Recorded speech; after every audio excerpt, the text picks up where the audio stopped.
లేదని petrol పోయని bunk సిబ్బంది. Line man ఏం చేశాడో మీరే చూడండి. నేరుగా బంక్ పక్కనే ఉన్న ట్రాన్స్ఫార్మర్ దగ్గరకు వెళ్లిన లైన్ మ్యాన్ పెట్రోల్ బంక్ కు విద్యుత్ సరఫరా తొలగించడం వైనం. యూపీ పెట్రోల్ బంక్ లోని సీసీ కెమెరాలో రికార్డ్ అయిన లైన్ మ్యాన్ నిర్వాకం.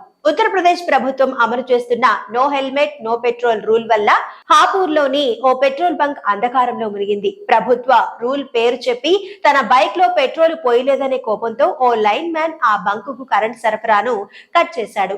ట్రాన్స్ఫార్మర్ ఎక్కి వైర్ కట్ చేసి చక్కగా వెళ్లిపోయాడు. ఇదంతా బంక్ లోని సీసీ కెమెరాలో రికార్డ్ అయింది. ఈ వీడియో ప్రస్తుతం సోషల్ మీడియాలో వైరల్ గా మారింది.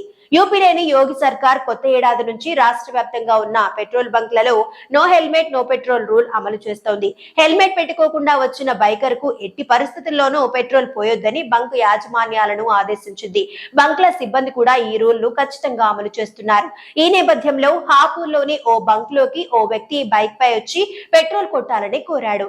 అయితే ఆయన హెల్మెట్ ధరించకపోవడంతో ప్రభుత్వ రూల్ ప్రకారం పెట్రోల్ పోయబోమని చెప్పారు. ఈ మాటలతో ఆగ్రహం చెందిన సదరు వ్యక్తి విద్యుత్ లైన్ మ్యాన్ అయిన తనకే పెట్రోల్ పోయనంటారా అంటూ బంక్ నుంచి వెళ్లిపోయాడు. బంక్ పక్కనే ఉన్న ట్రాన్స్ఫార్మర్ పైకి ఎక్కి బంక్ కు విద్యుత్ సరఫరా చేసే లైన్ ను తొలగించాడు. అనంతరం కిందకు దిగి బైక్ పై వెళ్లిపోయాడు. దీనిపై పెట్రోల్ బంక్ యాజమాన్యం ఫిర్యాదు చేయడంతో పోలీసులు కేసు నమోదు చేసుకుని దర్యాప్తు చేపట్టారు.